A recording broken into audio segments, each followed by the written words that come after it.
Begitulah cepatnya hari itu berlalu. Hari berubah menjadi pekan, pekan menjadi bulan, bulan menjadi tahun, tahun menjadi windu, windu berubah menjadi abad. Yang mati hilang, yang dulu hidup kaya, hari ini hanya tinggal kenangan saja. Kemana mereka dulu yang hebat-hebat, bangsawan, para penguasa? Semuanya mati ditelan zaman.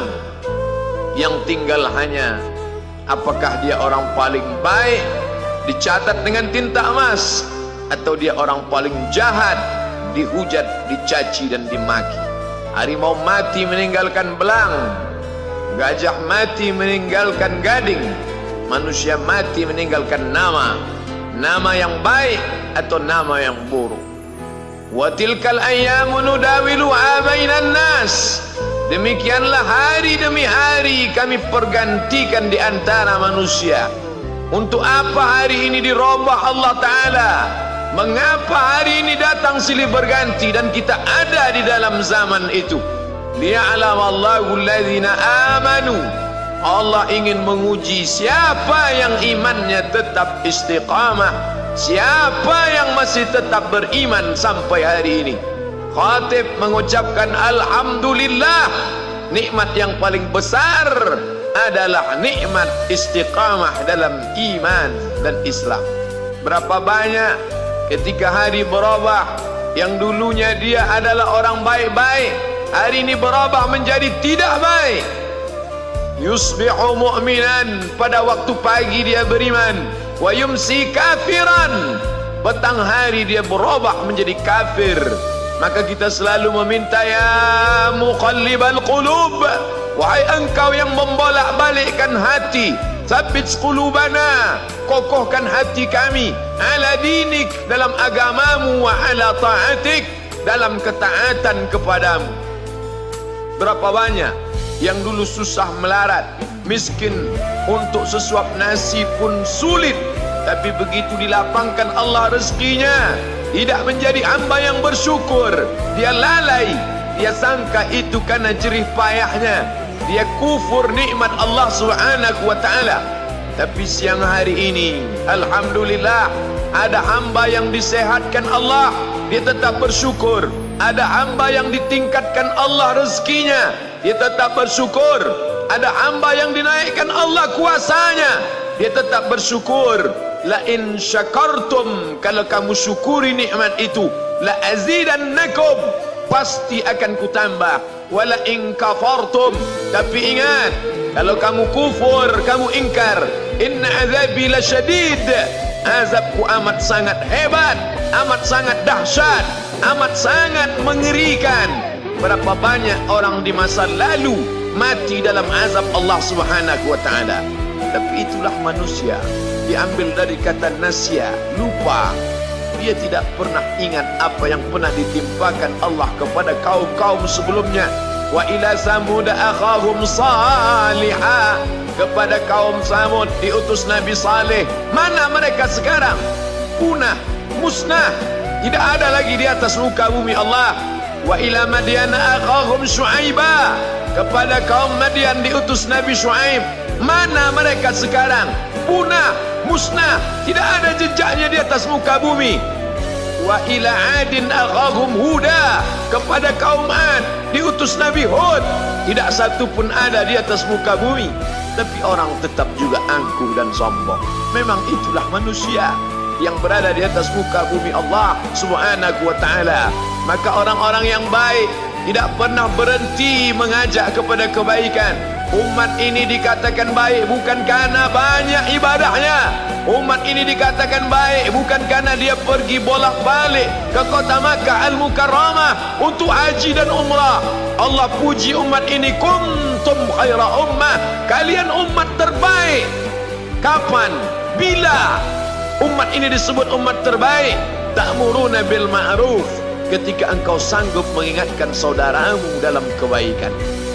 Pagi ingatkan tentang siang, siang ingatkan tentang petang, petang ingatkan tentang malam, malam ingatkan bahwa esok pagi kita tetap berbuat baik.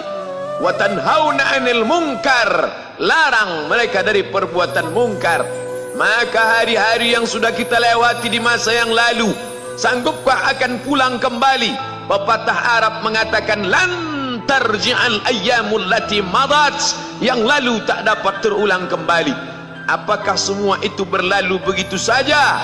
Tidak ada yang percuma, tidak ada yang gratis, tidak ada yang sia-sia. Semua akan diminta pertanggungjawaban di hadapan Allah Subhanahu wa ta'ala. Sejak kita tegak di atas muka bumi ini, sejak kita diberikan nafas, diberikan hidup, diberikan nyawa, maka sejak itu kita ditanya, apa khalaqnakum abatha? Apakah kalian kami ciptakan sia-sia? Apakah kami sangka? Apakah kamu semua menduga bahwa kami menciptakan kamu lalu kamu tidak akan kembali menghadap kami? Semua akan diminta pertanggungjawaban di hadapan Allah Subhanahu wa ta'ala. Tidak ada kata yang dapat terucap dari lidah orang beriman selain ucapan astaghfirullahaladzim. Ampunkan segala dosaku di masa yang lalu. Aku lalai dan lupa ya Allah. Kami termasuk orang-orang yang menghilangkan usia kami ya Allah. Kami tak tahu ke mana umur kami selama ini. Berapa jam untuk perbuatan dosa, berapa untuk perbuatan maksiat. Padahal ketika tiba masanya, kami semua akan menghadapmu, dan pada saat itu semua akan dihitung menit demi detik. Detik semuanya tak ada yang dapat dari luput panggilan Allah Subhanahu wa ta'ala. Tidak ada yang lepas daripada pengawasan. Inna alaikum lahafizin, bersama kamu ada malaikat hafazah kiraman mulia, katibin mencatat, ya'lamuna ma taf'alun, dia tahu semua yang kamu lakukan. Betapa waktu-waktu yang lalu itu tak dapat kita tebus dengan apapun selain kita perbaiki di masa yang akan datang. Tingkatkan kualitas salat berjamaah, tingkatkan membaca Al-Quran. Andai usia kita sudah lanjut, tak dapat kita jemput, maka kita didik anak cucu generasi akan datang menjadi generasi yang Qurani dan Islami. Sab'atun yudhilluhumullah, ada 7 di antara yang dapat naungan Allah. Yauma la dhilla illa dhilluh, hari itu tidak ada naungan kecuali naungan Allah Subhanahu wa ta'ala. Di antara yang mendapat naungan itu adalah syabun, anak muda, nasya'at fi ibadatillah, anak muda yang tumbuh beribadah kepada Allah Subhanahu wa ta'ala. Andai masa muda kita penuh dosa, andai masa muda kita penuh narkoba, andai masa muda kita penuh zina, wal iyadzubillah wa na'udzubillah, jangan sangka Allah tutup pintu taubat. Innallaha la yaghfiru ayyushraka bihi, Allah tak terima taubat orang yang mempersekutukannya. Wa yaghfiru ma duna dzalika liman yasha, tapi taubat selain itu diterima, dibukakan Allah Ta'ala. Mari perbaiki anak menantu, cucu, kawan, sahabat, andai talat, ajak ke jalan Allah Subhanahu wa ta'ala. Itulah salah satu memperbaiki yang masa lalu, kita perbaiki di masa yang akan datang. Di antara tujuan Allah mengapa dia buat kita masih hidup di akhir tahun ini, liya'lamallahu allazina amanu, Allah menguji siapa yang masih tetap dalam istiqamah iman dan Islam. Tujuan kedua, mengapa Allah buat kita hidup sampai hari ini? Wa yattakhidha minkum syuhada, wa yattakhidha minkum syuhada, Allah ingin melihat siapa di antara kita ini yang layak untuk menjadi syuhada. Iskariman, hidup mulia, au mutsyahidan, atau mati syahid. Pilihan orang Islam tidak banyak. Kalau hidup, hidup mulia. Kalau mati, mati syahid. Jangan hidup hina, mati terlunta-lunta, tidak diterima Allah Subhanahu wa ta'ala. Hidup mulia atau mati syahid dipersaksikan oleh para malaikat. Man kharaja fi talabil ilmi, siapa yang keluar rumah dengan niat menuntut ilmu, fahuwa fi sabilillah, maka dia seperti orang yang berjihad fi sabilillah, yang jauh meninggalkan kampung halaman, menuntut ilmu di perantauan. Jangan kau sangka kau anak yang terbuang, engkau adalah seorang syahid.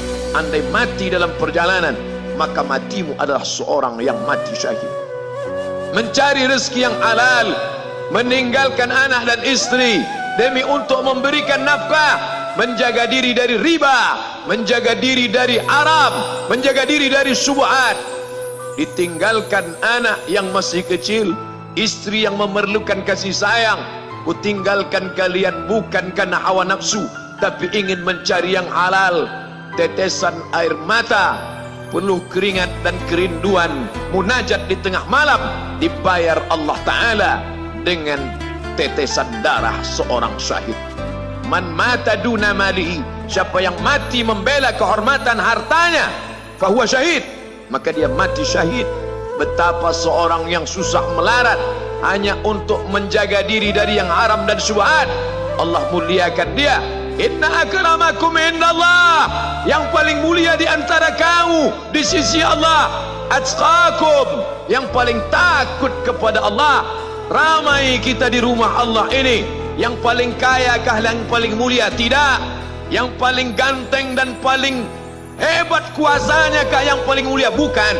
Yang paling berilmu, buya, kiai, ulama, apakah dia yang paling mulia?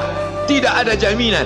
Tapi yang paling takut kepada Allah Subhanahu wa ta'ala, takut terjerumus dalam riba, takut terjerumus dalam syubhat, takut makan haram, sehingga dia biarkan dirinya dalam kesusahan, susah dalam pandangan manusia, melarat dalam pandangan orang kaya, tapi hidup mulia dalam pandangan Allah, para malaikat, nabi dan rasul. Hari ini orang itu dikatakan bodoh, hari ini dia dikatakan goblok, hari ini dia dikatakan kamu tolol sekali. Mengapa tidak kamu pakai kekuasaanmu? Mengapa tidak kamu pakai kesempatan? Hidup hanya sekali, pakailah sesuka hati. Tapi dia takut kepada Allah Subhanahu wa ta'ala. Pagi dan petang dia katakan, Allahumma ajirna minan nar, Allahumma ajirna minan nar, Allahumma ajirna minan nar. Selamatkan kami, aku, istriku, anakku, keluargaku dari api neraka ya Allah.